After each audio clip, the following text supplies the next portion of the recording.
This podcast is proud to be part of the TalkSport Fan Network. TalkSport. Powered by fans. Danilo's free, and it goes to Gibbs-White. First time we've seen them attack them, and there's Francis! Well, that's what I wanted to see Robinson do. Tyler one, he scores! And the City ground goes ballistic! And he's through here! And in the end, Forrest will say it doesn't matter how you play as long as you win it. Yeah! Forest Sales, Premier League!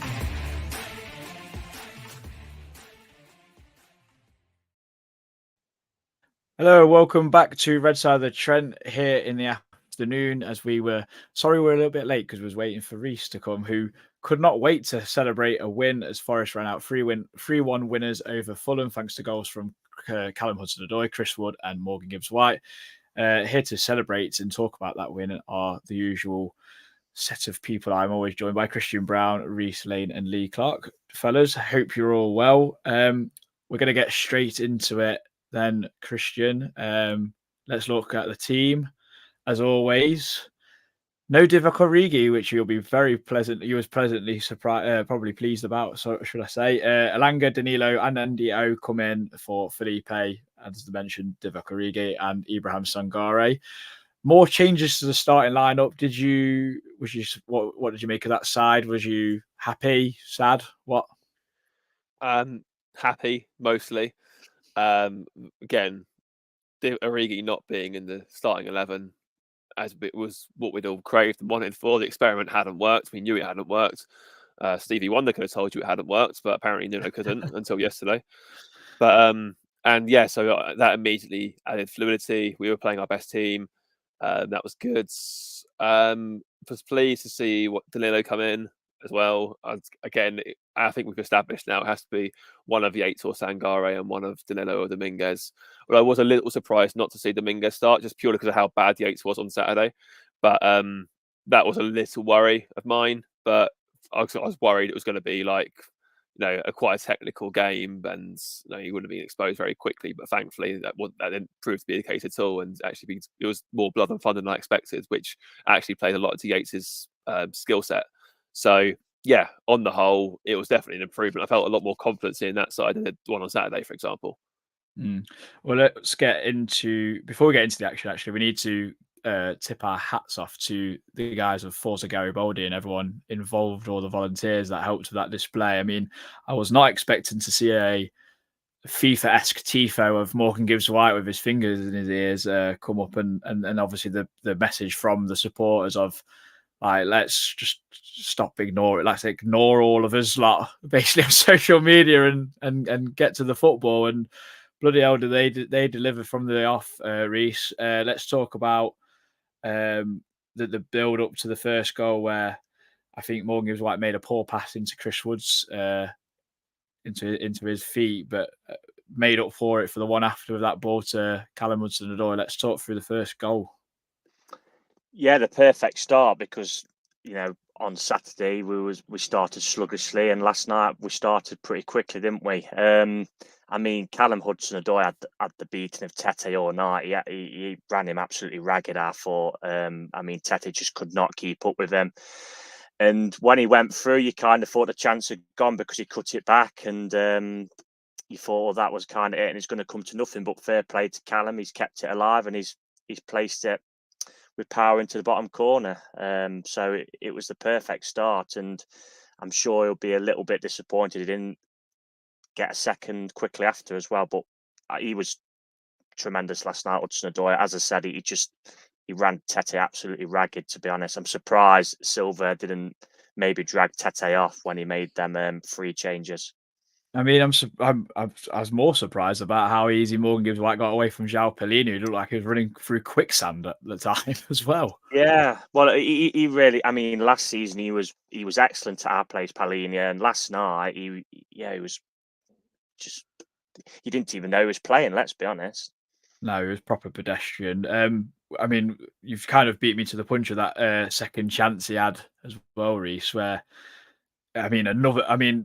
Gibbs-White, Christian, getting away from Tosin Adarabioyo so easily and then playing that ball, I kind of just felt like it was going to be another easy chance, but Bird Leno made quite a good save in the end of it. But I just thought Hudson-Odoi could have maybe like got it onto his left foot rather than back onto his right. I don't know what you think. Yeah, I thought he probably should have started earlier. I mean, out of all the chances we spurned in the first half and towards the end of the game, to be fair, with the chances we had, I did think that was at a time. I remember saying like, "Oh, he's had to score that, had to score that." But then we actually wasted better chances than that, which is quite telling of how we played on the night. I agree with you. I think he should have taken it a lot quicker as soon as he was played in. Really, I think he could take that first time, and unfortunately, by checking in, it sort of allows Leno to sort of shut the angle right down and also get defenders back to make the shot even harder. So yeah, that was a little bit of a shame, but just the life of a Forest fan, isn't it? You just can't be confident. Like you're seeing all these chances go begging, you're like, oh no, like doesn't matter what position you get to. But yeah, that was definitely a missed opportunity. Well, sticking with you, but quickly after that, I mean, where the hell did that come from with Chris Wood? I didn't even know he had that in his locker. I mean, it's maybe less of a glamorous assist for Murillo as opposed to the one he got for Newcastle for Woods. But I was just like, wow. I mean, as soon as he got the ball, I was just like screaming, like because Elanga obviously ran through into the hole. I was like, just play Elanga through. And when he shot, I was like, what? Oh, it's in. Like, you saw the replay, the highlights. Like, didn't realize how like well placed that finish was from Woods. It was ridiculous. Yeah, I mean, we're running out of superlatives for Chris Wood, aren't we? I mean, bear in mind, like it seems that he took Reese's disgrace comments personally, and ever since then, it's just gone on to be like prime Van Persie basically for Forest. And but much to our benefit. I mean, I think his record now is what 8 and 9 and 11. I think it is now. I think something stupid. 8 and 9 games he scored. Yeah, which is just phenomenal. 43% conversion rate, which is the highest in the league. Yeah. So we all know as well, if you've got a striker that can score 10 plus goals in the league, you've got a great chance of staying up in this division. And it looks like we found that we've had one last season with Taiwo. Obviously, I maintain had a one, he not been as injured as he had been this season, he probably gets 10 again. But to get that from Woods, who we all thought like anything between 5 and 7 would have been a great return for him. To be on 11 and ahead of people like Darwin Núñez, for example, is incredible. And yeah, that was a brilliant strike from him last night. Just the fact that he's taken the mantelpiece of like being that number 9 for us and leading the line, I think it's just credit to him for taking the opportunity, really. And I think he's had such a turnaround. I mean, we could do a pod on like turnaround seasons, people for like, I don't know, Danny Fox and I mean Nico Williams this season. Would be a big one, yeah. Absolutely. Yates has turned it around in some capacity. I know we've all have our gripes with him, but just before Fulham hit the panic button, Lee, Anthony Elanga hits the post with a great 1-2 with more Gibbs-White. I mean, we were playing some unbelievable football after we went 2-0 up. It was like the roles were reversed, and Fulham were the team that were potentially going down this season, and we were in their spot where we looked like we were on the beach and having a great time. Some scintillating football, it was like Brazil. Yeah, it was good. It was that particular move just deserved a goal, didn't it? It was it was amazing. It was just something we've not seen. It was like you talk about the handbrake coming off under Nuno in recent weeks, and that whole move just epitomised it. It was weird because where we're sat, it kind of looked like Elanga had just flashed it, quite wide, very wide. But obviously, seeing it on the highlights, he just clipped the post. So I feel a bit sorry for Elanga because I don't.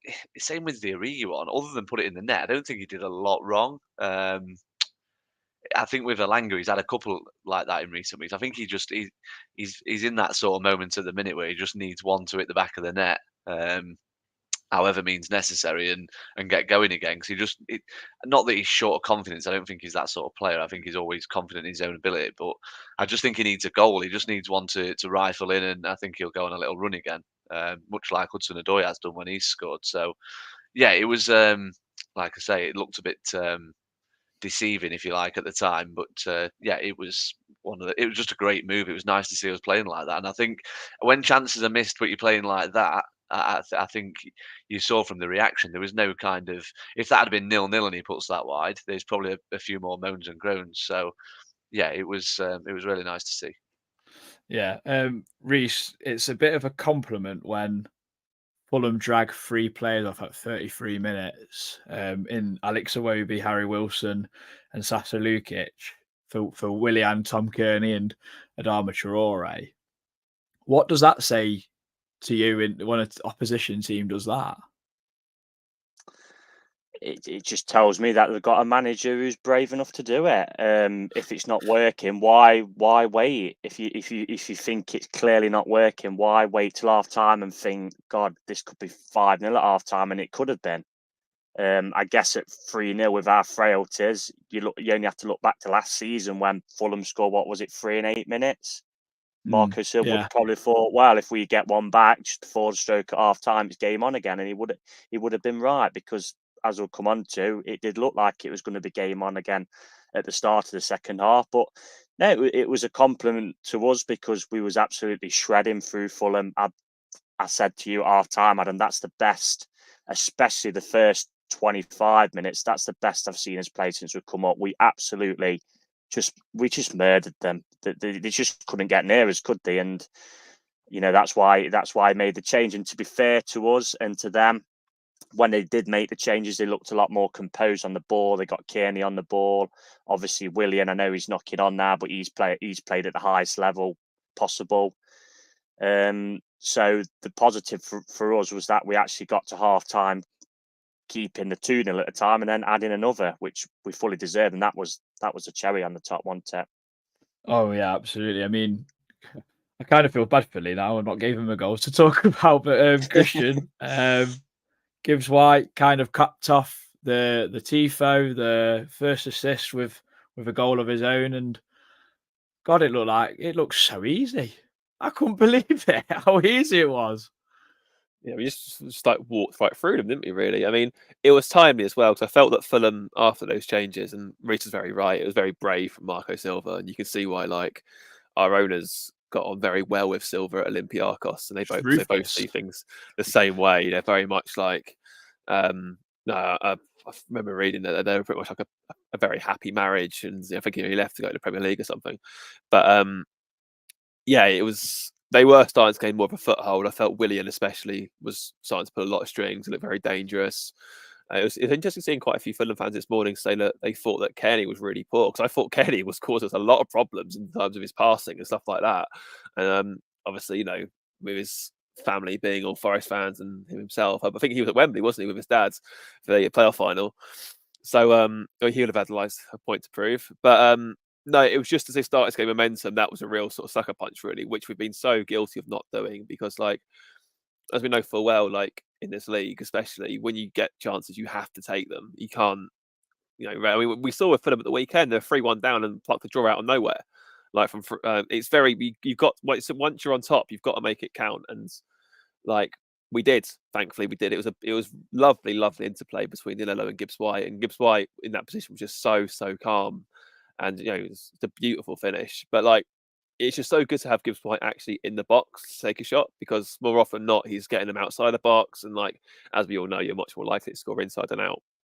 So it was really nice to have him in that position. I think the last time would have been Villa, and he scored with the one chance he had inside the box. So it was really nice and pleasant football to see. And yeah, as soon as Danilo put that pass through, I just didn't have any doubt he was going to miss. And yeah, it was the perfect time to score just before half time, just to sort of like destabilize that momentum they started to build up. Yeah, I mean, I'm glad I'm glad Danilo didn't listen to the crowd of shoot, and he just outside the boot, nice pass in, great finish. Michael in the chat just said he's heard a conversation about Forest had to work so hard to score goals while other teams seem to get easy ones against us, and this is the game that it reversed. And I've really believed that, because God, it looked like we was an established Premier League side for a change. Forest do Forest things, Lee. Start of the second half, and we concede a couple of corners. I mean, the first one, I don't know how we don't clear that anyway. Like Pereira, P-rolled it along the floor, and Aina's put it into, he's tried to murder a child, I think, in the Lower Bridgeford, that clearance. And then the next one they get bang on the money and Tosin. I don't know why he's been marked by more Gibbs-White. That's the biggest mismatch I've ever seen. Yeah, nail on the head. I can't give you an answer either. I don't know why he was. It all just looks a bit messy, I think, when we try and defend set pieces. I just don't think you can ever really pinpoint who's supposed to be marking who.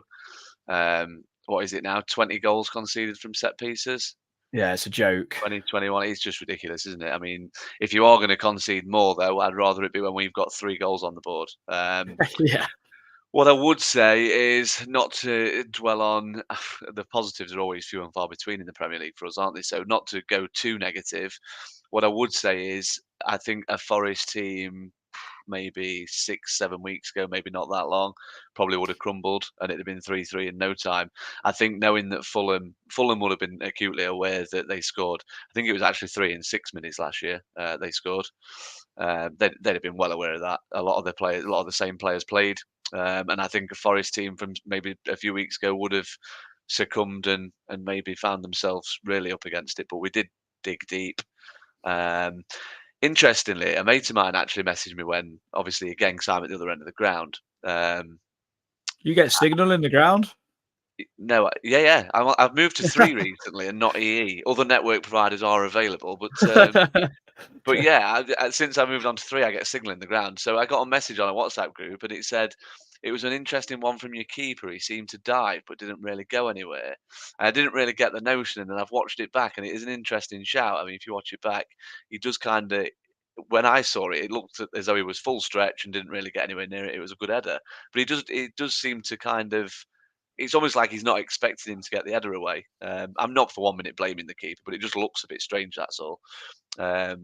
But yeah, I think it was, like I said at the top of my answer, it's nice to concede a set piece almost when we've actually got 3 goals on the board and it is a little bit more room for manoeuvre.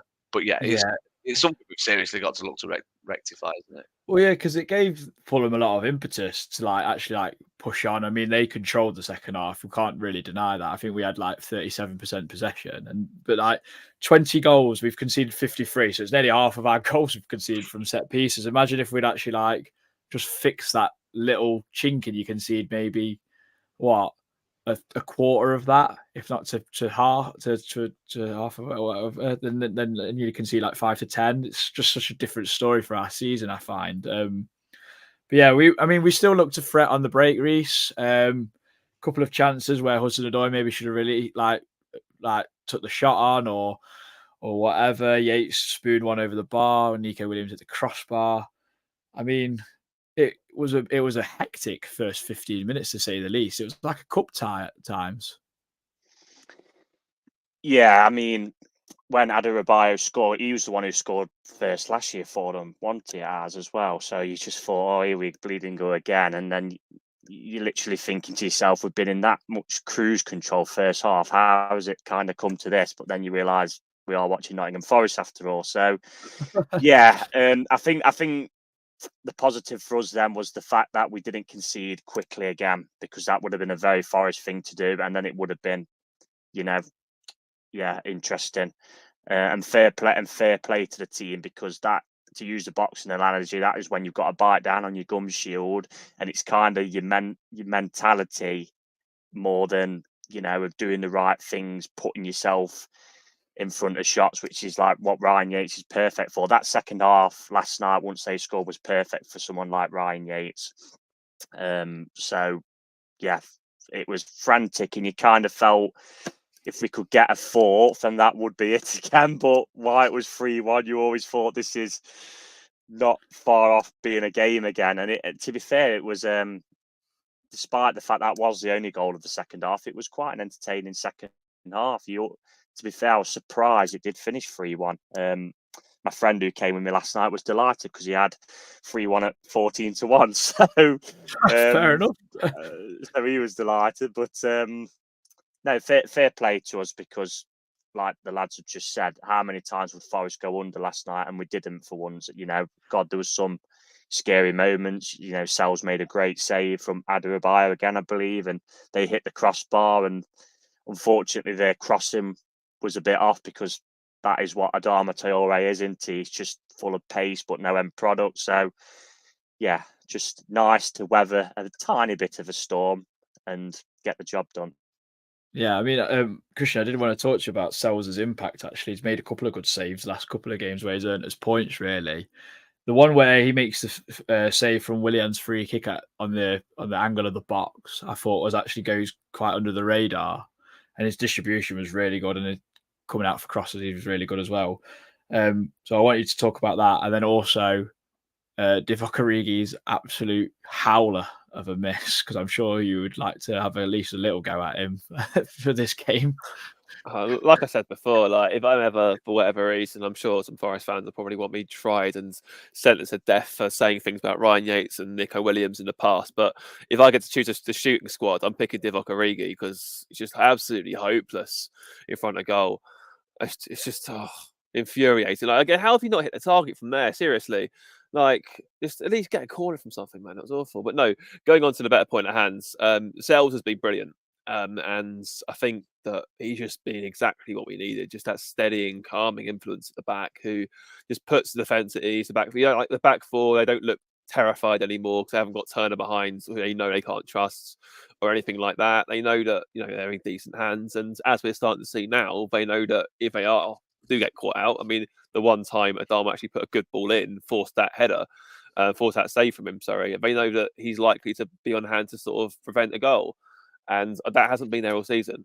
So, we basically played, like, it's typical. The season we got promoted, we gave the league, a 7-game head start. This season, we've given the bottom three, a 17, 18 game head start by playing Turner for half the season. So, like, it makes such a... I honestly think with Sels in goal, we'd be at least 6 to 8 points better off. I really do think that. And it's just so frustrating that we've done this to ourselves again, and like we just can't do anything the easy way, can we? Like all we wanted was to finish like 13th, but on about 34 points at this stage. We don't care about. We just think about like next season already. But no, obviously, Forest have to do Forest things. But yeah, I mean, yeah. What I did find funny is, although Matt Turner has been a walking point seduction, it was quite funny that he had some housery of him last night throwing the ball on the pitch to delay Fulham taking a quick throw in or whatever, and he managed to get a yellow card. And I think some people have even had like Areola as their number one keeper, and he's now injured for West Ham. He got -1, didn't he? -1 as didn't even play, like, which is absolutely hilarious in itself. But yeah, I thought great end to the game. I don't know about yourself, Reiss and Lee, but I thought atmosphere was right up there. I think the efforts from the Forza guys and everything else, and I think like fans have now kind of come to realise that if they don't like the manager, if they like the manager, the players or whatever, that doesn't matter at this moment in time. Lee, I don't know what your thoughts were. I mean, I can barely talk. I'm shouting that much.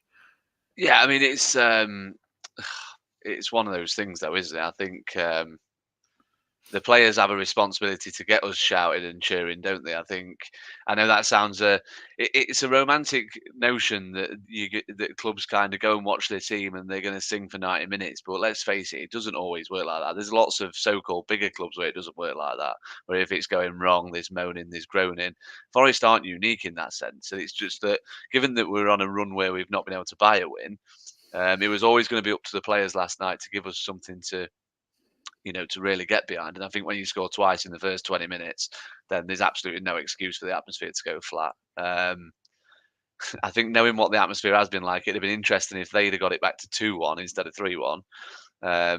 But yeah, it's always nice to hear when I think we have got one of the better, just because of where our ground's situated and all that sort of stuff, having kind of 4 stands that are all kind of different shapes and sizes.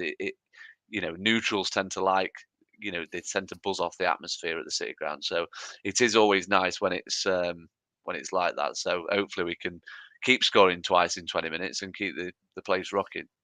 Well, I hope Fulham feel good about themselves when they mocked our walk to the ground, as they put on their social medias. I mean, I did see that. I was like, you cheeky buggers.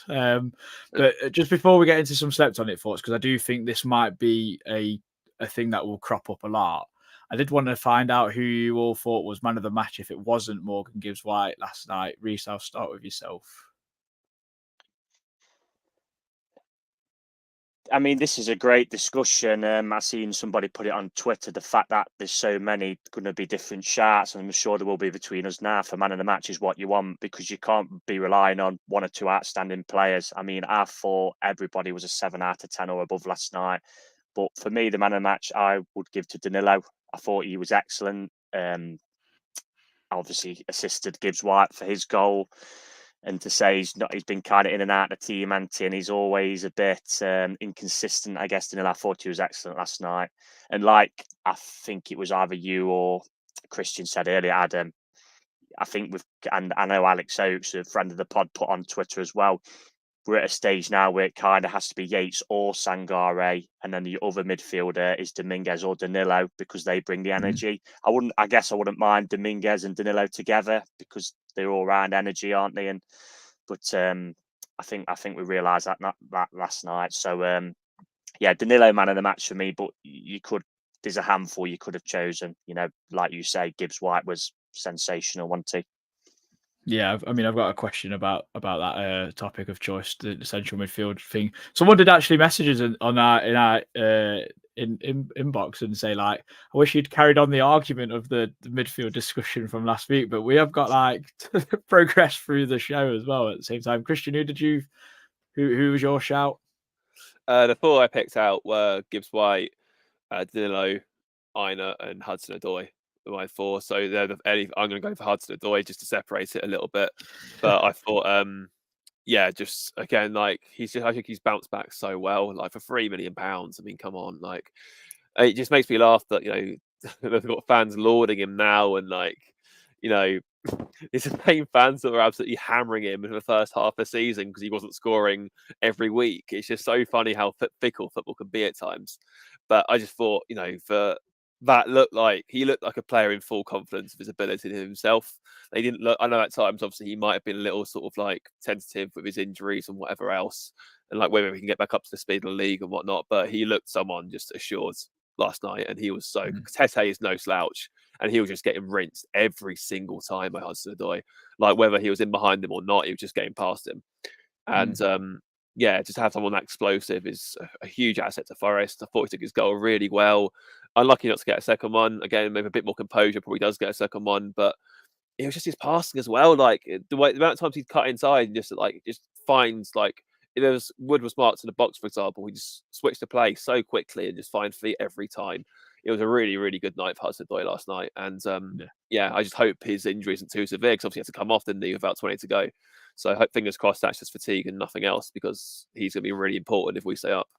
Yeah, I mean, he scored now 5 goals for us, more than he has at Chelsea. So that's good. I think he just needs to add some more assists, which I'm sure will come in time. Lee, who anyone else, or has everyone stolen your thunder? I'll keep it short. Danilo, I've got to say Danilo, I think that's the best performance we've seen from him in a Forest shirt, to be fair. I'll go with an honourable mention that seems to be slipping under the radar, and he seems to slip under the radar every time he plays, I think, to be fair, and that's Omar Bamidele. Yes, I'm glad someone said it. Don't think he put a foot wrong. I think it's very rare he puts a foot wrong, and I think as a youngster, I would actually stick with him for the rest of the season now, just purely because he's young, he's going to learn, and the only way he's going to learn is by being thrown into this environment. I think that said, Bolly's never fit, is he? I think if Bolly was always fit, you'd pin your hat on him. But I think because he's not, I think go with him. He's very steady. He can pass out from the back. He led things away, and I just thought he was, really neat and tidy last night. Yeah, okay. Well, we'll get to some snaps on it thoughts. I'm sure most of these names will crop up now anyway. Red side of the Trent. Slept on it thoughts.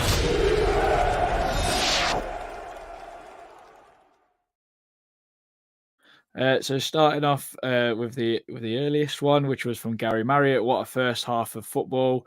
Atmosphere was electric and some superb goals. Second half dug in and held our own. That is the performance we've all been craving for. Hopefully the lads keep it up with our last 7 cup finals.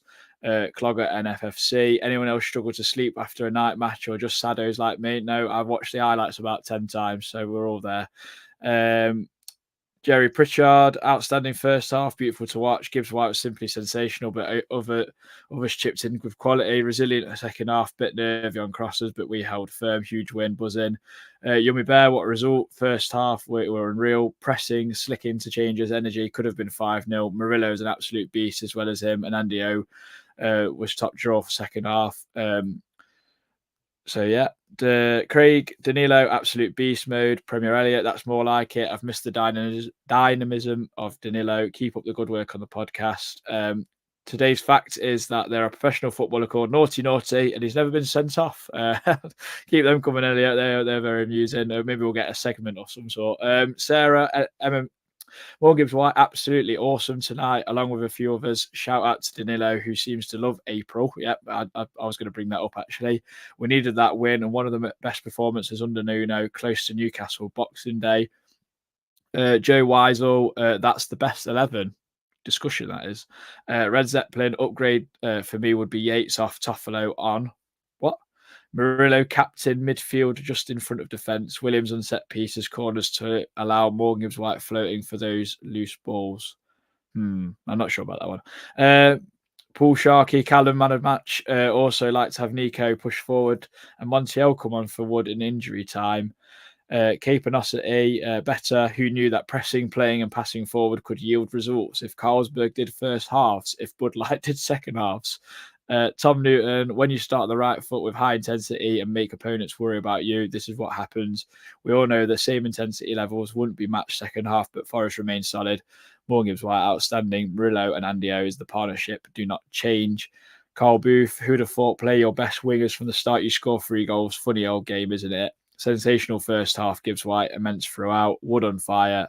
Sels, Banks-esque save from the second half, topped it for me. Callum Hudson-Odoi, absolute bargain. And last of all, no means least, Sammy Slack. First half was like watching Brazil. Every single one of them with class. Still woeful at defending dead balls, though. Man of the match for me is Morgan Gibbs-White. Just for the first half alone, about seven of them could have had it. Sels is starting to become a favourite of mine, you Reds. Thank you very much for everyone getting involved. As ever, because we get so many, and it's good to have lots on when we actually win rather than when we lose. So that's good. Quick question before I get into player performances. This is from Reiss 2.0, who came on the pod the other week. He says, "Can he please ask the question of how important they felt Danilo was to our team? Because I'm sure he's started in every game we've won this season." Which what did come out from a lot of people I saw. Christian, I'll start with yourself on that one. It varies. It depends what Danilo turns up, because yeah, it is. The main issue we've had this season is that, I think the perfect example would have been actually Newcastle, because the first half at Newcastle, Danilo was terrible, and in the second half he was brilliant. And it's just like, obviously with young players, you're going to get that. You're going to get inconsistent patches with players, and that's maybe the thing. I think it's. You get other games like United as well, for example, where Danilo in both games against United at home this season, Danilo was absolutely outstanding. But then, like you said, you get other ones where he just sort of seems to drift and lose focus and gives the ball away a bit too cheaply, and then he puts pressure on the back foot. And obviously, like I said, he is young. He's not the finished article yet. I think the finished Danilo is going to be an incredibly gifted top flight footballer, probably one that exceeds where we want to be, because I do think he has it in his locker. There's a reason why Arsenal were so keen on him before we signed him, and there's no reason why he can't get to those heights once he's sort of irons out the consistency aspect of his game. But yeah, there's no denying he's like a very complete midfielder. I think for someone so young, I think he offers a lot going forward. We've seen with the goals he can score when he gets into attacking positions, he more often than not comes up trumps. We saw last night a different side to his game where he's very defensive at times, just getting his ball in the way, just blocking, cutting out the passing lanes or whatever else. But yeah, his distribution's always been good. He's always had that wonderful left foot. So it's just one we have to be very patient with and persist with as and when. But in terms of his importance to the team, I'd say, yeah, very important. Because his ceiling is sky high, and it's very exciting to have a player of that ability at Nottingham Forest. Yeah, Lee, I'd be interested to see his heat map. I'm not sure about yourself, because I thought he was absolutely everywhere last night, Danilo. It wouldn't surprise me if he was still running around the pitch now. I think that's the thing with the thing that impressed me most about him last night was his work rate, and he was actually calm and collected with his work rate as well. I think as Forest supporters, we have a notion to praise players who simply run. However, there is an art to knowing where to run, when to run, and you know, just use a football brain with it. And I think Danilo did that very well last night. Yeah, like I can't disagree with anything that Christian's just said. Really, that first half at Newcastle, I always remember. I think I was absolutely lynching him in our WhatsApp group during that first half because it was like he had his boots on the wrong feet. But yeah, I mean, like I've just said about Omar Bamidele, he's a young player, so you're going to get performances like that. You're going to get little moments like that. But one thing we do get with Danilo is when it's good, it's really good. So, like I say, I think he's got the shirt now, and I think it's his to lose. Yeah, the challenge for Danilo is replicating last night on a consistent basis, and I suppose that's the challenge for any young player who's trying to make their way in men's football. Reiss, last of all, but no means least, I'd like your opinion. And also, I've got an added question, which is still obviously related to it. But do you think it kind of helps Murillo almost behind him because they've obviously got that connection, but Murillo can make them more penetrative passes, and Danilo can kind of then almost feed as the second man to pick up then the layoff sort of thing. I don't know if that makes any sense, but you know what I mean. I think. Yeah, well, I mean, first of all, I agree with both Christian and Lee. For young players, what you're kind of striving for is consistency. It's clear to see Danino's got talent. We say that with Morgan Gibbs-White, don't we? We say every week he plays really well, but it's just getting them numbers for him, goals and assists, etc., which obviously he did last night. But yeah, so he's won every game, and so every game Nuno's won, Danilo's started into. That's the stat. So 4 games. Is that what it is? Yeah, I think so. Because I don't think he started against Villa, didn't he? No, I'm not sure. I can't remember. So I think it's the 4 under Nuno. So yeah, I mean it's a string to his bow, isn't he? And like Lee just said, it's probably his shirt to lose now. But Nuno, to be fair, has chopped and changed. So we will see with obviously a different style of opposition on Sunday, where we're probably not going to have much of the ball, and we're kind of going to have to get out and counter attack, aren't we? So we'll see on that sense. But no, I like Danilo. It's just obviously like we just said, getting that consistency. And on your point, Adam, I don't know. I'm sure it's always nice, I guess, for players who come from Latin America, who come from a lovely sunny country, when it's drizzling with rain like it was last night, to have somebody who's from their native country behind them feeling the exact same. So yeah, I'm sure there's, you look, I'd say mostly towards probably the language, wouldn't you? The language barrier sometimes can be evident in football. So to have someone who speaks fluent Portuguese behind him, I guess maybe it's a small marginal gain. But yeah, hopefully, we can see he can keep his shirt, Danilo, and provide some consistent performances, which he did, to be fair, at the back end of last season, helped to stay up. Some green shoots on FIFA, the chemistry lines, or whatever you call them. You get them up, but yeah. And he was excellent at Brentford as well, which I know we lost that game, and he scored that wonder goal, didn't he, before we completely collapsed. So yeah, good. Yeah. Well, we're going to get to some player performance. I've actually crossed Danilo out because we've spoke about him so much. But Christian, I'm going to start with yourself. I mean, the bloke has had so much media coverage in the last 12 hours or so. So we've got to continue it, I guess. More Gibbs-White. I thought it was his best performance of the season. Probably his best performance at number 10 for us, I'd say. Maybe the Leicester game might be about the same. But yeah, I thought he was excellent. Southampton last season as well. He got goal and assist, didn't he? It's this time of year again as well for him, isn't it? All these players coming alive in April. 4 goal contributions in his last 3 games. We're going to become that team, aren't we? They just sort of like defrost at April time and start just breezing all concerns away, aren't we? Thawing out during the late winter. Yeah, basically. No, he was absolutely phenomenal last night, Gibbs-White. I mean, that was a 10 out of 10 performance. It really seemed like as if he was genuinely moved by that sort of tifo that we gave him. And yeah, it was like almost like watching Michael Jordan the Last Dance. You sort of like, right, that's it now. You sort of turned up. But no, he was so good last night, and it's performances like that which sort of like that's why like I always find these people who sort of moan about like being in the Premier League and how tough it is and this, that, and the other, and how the journey's better than the destination, all this complete and utter nonsense. And it's like, this is a destination. Destination is being able to see people like Morgan Gibbs-White play football for Nottingham Forest. You can make a very good argument he's the best player since Brian Roy. Like, and that's before I started watching him properly. He's definitely the best player I've seen in the Forest shirt. And like last night sort of prove it. Like this is the reality of Premier League football. You get to have these footballers playing for your club, and it's so good when it comes off. And last night was a perfect example. He ran the show last night. That was an England worthy performance from him last night. Like he was so good, and like that's also primarily why I'd rather he stayed up in the 10 role rather than be shunted deeper. But yeah, no, he was just magical, absolutely magical to watch last night. And like I just pray that we can keep him at City Ground for many years to come, because we're so lucky to have a player that good at our disposal. We really are.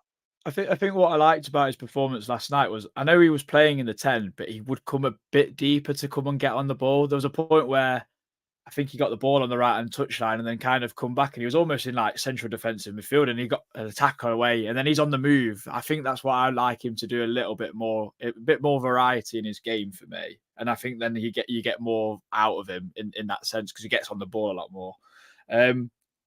Lee, you already touched upon him earlier, and I completely agree. This player's going completely under the radar every time he plays. But I just want a bit more of an extension on what you said about Andy O.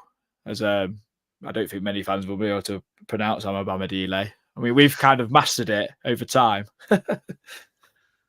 Yeah, I don't know what else to say. I just think basically he's what's most kind of impressive since he came in is that he's had to wait so long to grasp his chance. And I think it would have kind of been easy for him to come in and look really rusty and kind of maybe not be up for it. But he's kind of thought, do you know what? I don't want to be in that place again where I'm watching in the stands while everyone else is having a game. And yeah, I thought last night was always going to be a tricky test for him. Obviously, there was the Liverpool game as well, wasn't it? Where he was pretty impressive in that game as well, to be fair, up against quality opposition like that. So yeah, again, another player who we've managed to sign. Our recruitment gets bashed a lot, doesn't it? But I sometimes think it's a bit of a lazy assumption to just bash our recruitment as a whole. Yeah, we've signed it. We've spent a lot of money on kind of waste, if you like, that's had zero or little impact. Of course we have, but to say our whole recruitment's pretty much gash, for want of an proper expression, is a bit lazy, I think, because you look at someone like Omar Bamadile, who's cost 11 million, 12 million, probably a few add-ons in there. It's absolutely nothing. If push comes to shove and we have to sell him, you're at least going to get your money back. And I just think already he looks like he's the sort of player that within a few months has probably put a little bit of profit on his resale value. So yeah, I think more of those signings and less of the Wang Wee Joes of the world, I guess. It's actually sorry, jump in. Someone a very good point about recruitment. I think I saw someone on Twitter post a list out earlier. The only two permanent signings that haven't worked for Forest this season are Sels and Lacademus. Sorry, not Sels. Turner and Lacademus, the only two that haven't worked out. Like, and obviously, assuming Sangare still, like, I haven't people seen enough of him really to make a firm judge. But all the other ones we made, like Aina, Alanga, Hudson-Odoi, Omar Mamadile, like Murillo, Sels, like all these players, like Woods technically counts as a permanent signing for this season as well. Like all these signings have made a huge difference for our season. And like, but obviously people will still use the whole Forest signed 150 players, as like a stick to beat us with. They won't actually see that, but more for them. Like if that was Brighton that signed Danilo or Murillo or Aina, like yeah, if it was Brighton who signed Aina and Murillo for what 12 million, and throw Andy Owen as well and say 25 all in. Like they'd be seen as like, oh look, they've done it again. They're geniuses. Like how much can I get these for? But because it's Forest, it's all chaos and like disaster and debacle and fracas and everything else. Like, but long may that continue. If we stay under the radar, so be it. If we can keep signing players of that quality with that hit rate, then fine. I'm more than fine with that.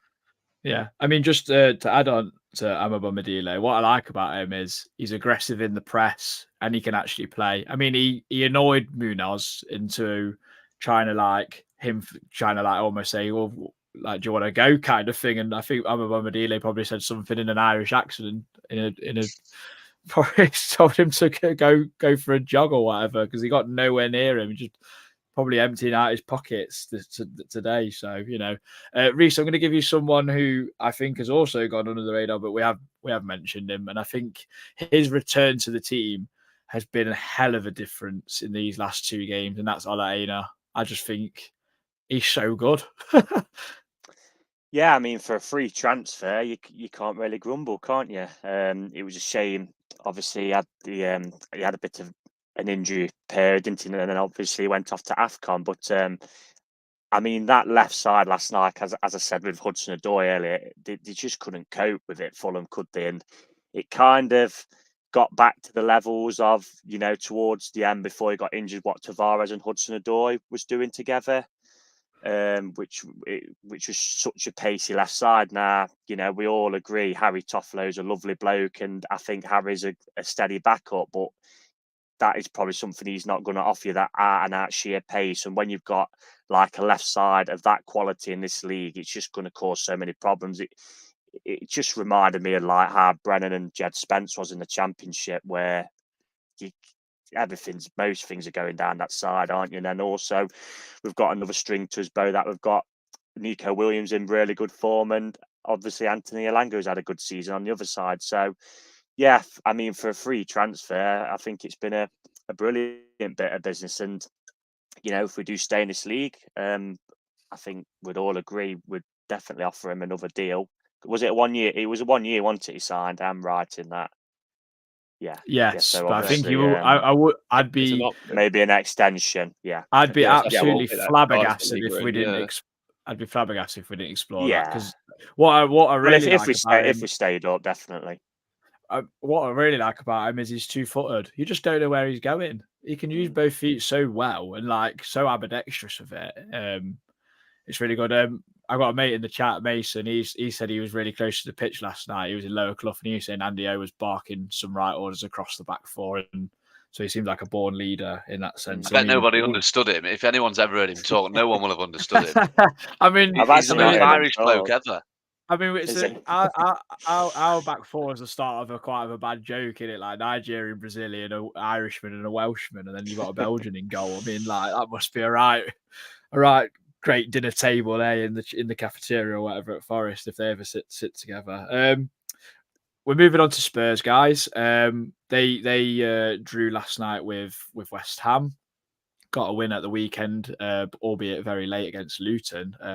Spurs seem to do that a lot this season, where they go into the last 5-10 minutes and then suddenly they end up winning. It's a bit annoying in that sense. And one of our former own is in hot form in Brennan Johnson. Scored yesterday.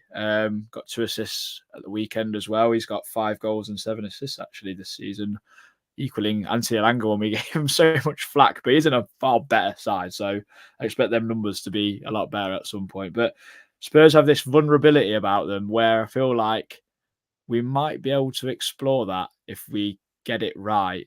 Christian, would you first of all keep the same side as we played last night if all are available, obviously? Yeah, if all are available, I think you're going to have to. Again, you just have to be fair with performance levels, don't you? Like if people are bad, you take them out of the team. They're not, you try and keep them in, and you have to try and get some sort of continuity going.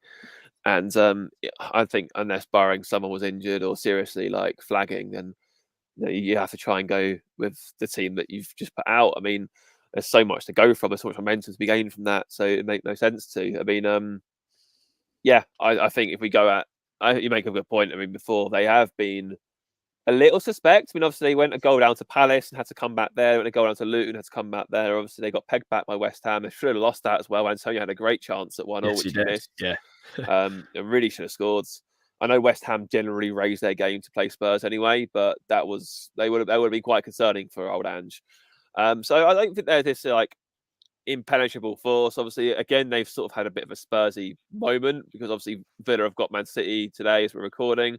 Like they're likely to lose that, but they've only gained 1 point on Villa. So which they will have seen as a massive missed opportunity. So I don't know. I think there's definitely scope to get at them and find ways. Obviously, Nuno will have a big point to prove himself. Obviously, being full manager there, obviously winning manager of the month in his first month and then being sacked a few weeks later. But yeah, I don't. It's maybe not as cut and shut as it seems, say this time last week, for example. So, such as the nature of football. But yes, to answer your original point, I would stick with the same team if everyone's fit. Yeah. Reiss, I was going to say something about Tottenham I mean, Wolves went there and with a really depleted team and managed to get a result. Does that kind of give you a little bit of hope, or do you think that was kind of a bit of a blip? And do you think Tottenham will probably, well, they're going to be favourites, aren't they? Let's face it. I'm not going to get ahead of steam or anything, but do you think where do you think their weaknesses lie? Maybe. No, not from just one win, because that's very social media for us, isn't it? One win and we're the best team in the world, and one loss and we should be in the National League. What did I say to you at half time? We're the best team in the league. The reality is, Tottenham are going to be favourites. They're at home. They've had a really good season under Big Ange. They play some really entertaining football. What Tottenham's weakness is for a side like us is they play with a really high line. Obviously, Romero and Van der Ven are their centre halves. Van der Ven has got a turn of pace, which is why they can play such a high line. So that is something with Hudson-Odoi and Elanga, if they're fit, especially Hudson-Odoi, if he's fit, and Elanga is something you could look at getting in behind, especially with the hot head that is Christian Romero at the back for him. So, it's going to be one of them. Look, if we can go there and get a result of any form, if we went there and got a draw, it'd be a fabulous result, wouldn't it? Let's be honest. I think Brennan Johnson did limp off though last night, because I've got him in my FPL. I seen he had the injury pending on this morning when I checked. So whether he'd be playing or not, hopefully he isn't, because like you said, Adam, he's on real form at the minute. But they've also got a lot of other good quality attacking players. So they'll rightly be favourites. Do I go there with optimism after yesterday? Of course, you've got to. But if we can go there and get a result of any kind, then I'd be delighted with that. And then that'd put us in good stead for a home game against Wolves, where Wolves have had a brilliant season, but is a game where you think we've got to be trying to look to win this one. Yeah. Lee, anything to add? I've kind of run out of questions in this sense, because, I mean, dude, I know obviously the game got changed, and that's kind of a bit of like we're like a bit of a walking injury list sometimes. Like Alaina looks like he's injured half the time, and Murillo likes to limp around, and obviously Hudson-Odoi. Do you think that game being brought forward by a day will change too much, or not really?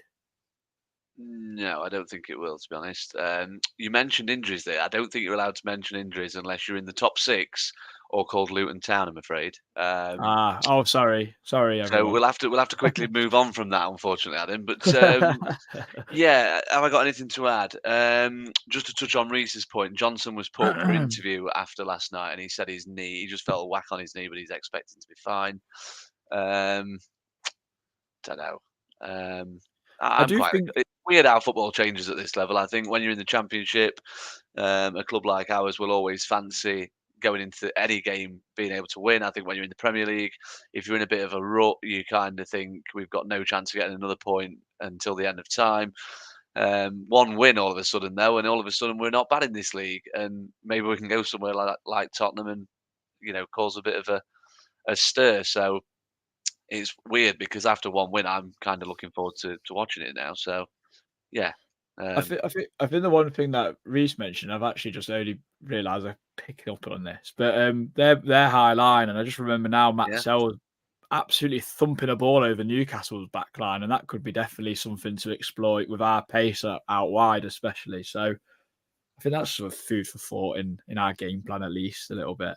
Yeah, I seem to remember, didn't Villa come to us when we beat them at home with a particularly high line? I think there was a goal that was it a goal or a chance that was chalked off or something by the linesman, and it was really tight, but it was like right close to the halfway line. So yeah, I think Taiwo trying to break the lines. It was. That's right. Yeah, I thought it stuck in my head, but yeah, I think like Reese alluded to, I think we've seen this season that teams have gone to Tottenham or played Tottenham and had some success with their high line. So I just hope we go with a game plan. I hope we go with if it's a game plan that we don't execute particularly well, but it's clear what it is, then I think supporters will it'd just be nice to go into a game and maybe get beat, but at least we've had a bit of a go. We've had some chances. We might have missed some chances.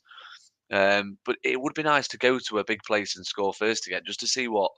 I mean, I don't think the Tottenham game plan is going to change too much, whether it's 1-0, 2-0, 3-0 to them, to us, whether it's 0-0. I think Angie's very focused on attack, isn't he? So it'd just be, I think it's a fascinating game all of a sudden because they're on the back of a draw. They went behind against Luton. I think their fans are kind of thinking they should be blowing teams away a little bit more.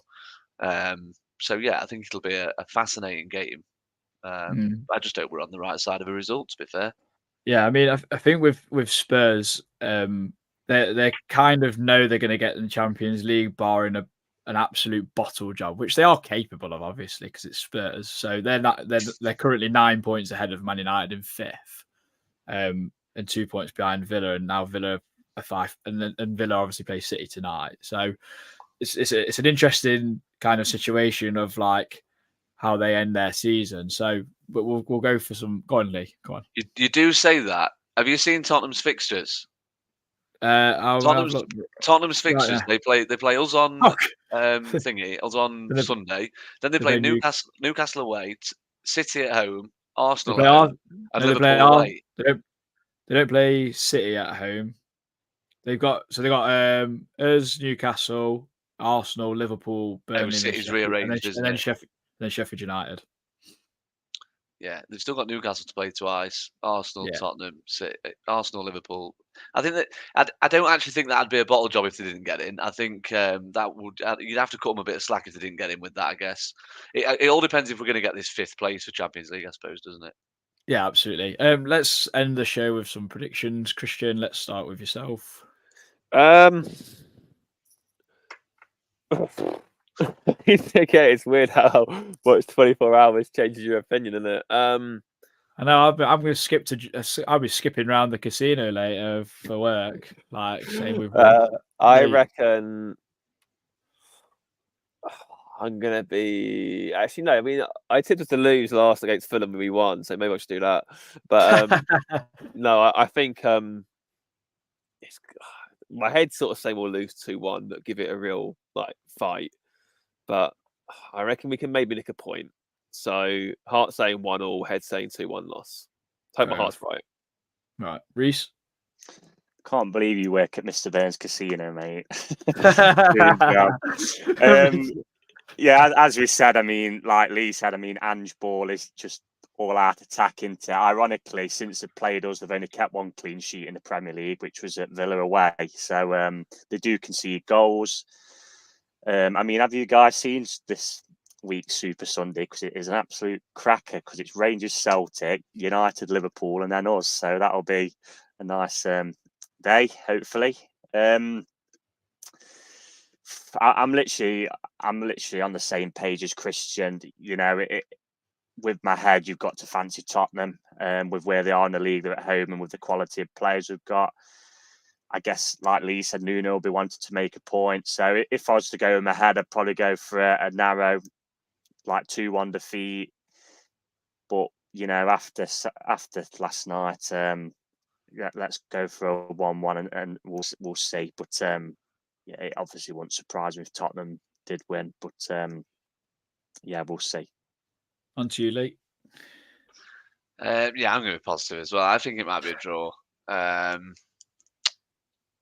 don't really know. I've got no logic whatsoever. I think if they turn up, they probably will win.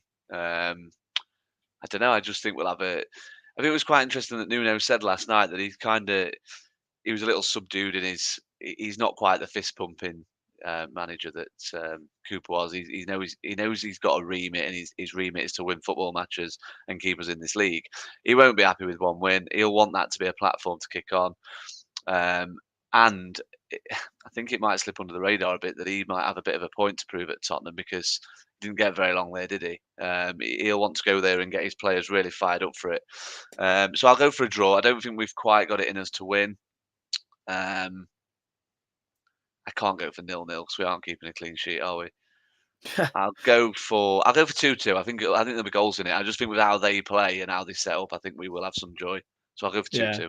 Sci-Fi Monkey in the comments has put, if we play like that like last night, it'll be 5-5. I mean, I'd take Could be. 5-5 at this point. Reece, what do you want to say before I finish? Yeah, just to caveat Lee's point with them conceding goals and us conceding goals, and it probably got 0-0 written all over it. It's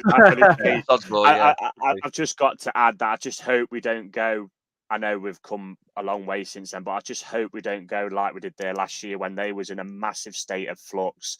The basically players had told Conte where to go, and we just went there and just absolutely. I know they had Harry Kane then, who's a sensational striker, but we just went there and absolutely rolled over for them. I hope we just don't do that again this time. I know, like we said, we've come a long way since then. I think the game after is when Conte set the place on fire with the Southampton interview. So yeah, if we can go there and have a good account of ourselves, and if we do get narrowly beaten, at least go there and put up a fight, because last year was just simply didn't do that. And I know in the end it could have ended up 3-2, but you missed that penalty. But yeah, it was pretty disaster last year. So hopefully we can go there and put up a good fight at the least. We've got the Kiwi Kane this year though, so I think we might be okay. The Kiwi God, who would Kane. have thought Chris Wood compared to Harry Kane? God. I mean, his conversion rate is of what Harry Kane's would probably be in a similar ilk to. It just takes at that the end of the shots, day, doesn't it? when you're giving play, we're all fans who go to the games. We're investing money in the club. When you give criticism as a fan, there's nothing better than them proving you wrong because of being successful for Nottingham Forest Football Club. And Chris Wood's a prime example of that. I'd stick by what I said on the coup. I didn't think he was good enough. I think most people would have said, "Oh, that transfer fee is a waste of money." But under Nuno, I mean, he's been incredible. I mean, I can't believe it sometimes when I'm watching it. But yeah, fair play to him. It's brilliant to see. What was it? Feed the wood and he'll fire. There's a bit of a pun there, if anyone knows how fires work. But yeah, my gut feeling is we'll probably lose, because I do think Tottenham are a really good side in this division, and how they play under Ange is like really exciting and entertaining. It must be fun to be a Tottenham fan again, similar to how it was under Pochettino. My head says we'll lose 2-1, but maybe give them a bit of a scare, similar to how we did against Arsenal, where we score a terrifyingly good counter-attacking goal or something like that. But I don't see why we can't get a result. They've lost to Fulham recently, 3-0 away, where they just lie down, and they lost to Wolves at home, where Wolves basically had like a 17-year-old up front or whatever, and Pablo Sarabia. So, like an injury hit Wolves went there and got a result. So I don't see why we can't with the quality we've got. And that it is April, guys. Spring's coming, and we know what Forest do in spring. They just seem to flower and blossom. So we can all hope. But no, thank you very much for joining us on this on the pod. I know it's a bit of a weird one being in the mid-afternoon and everyone's probably at work or off for the Easter holidays or kids and whatnot. So do appreciate everyone taking time out to come and watch. But people can watch on the stream at another time. But for now, we'll see you for the review of the Tottenham game. Take care. Enjoy the rest of your weeks. Come on, you Reds.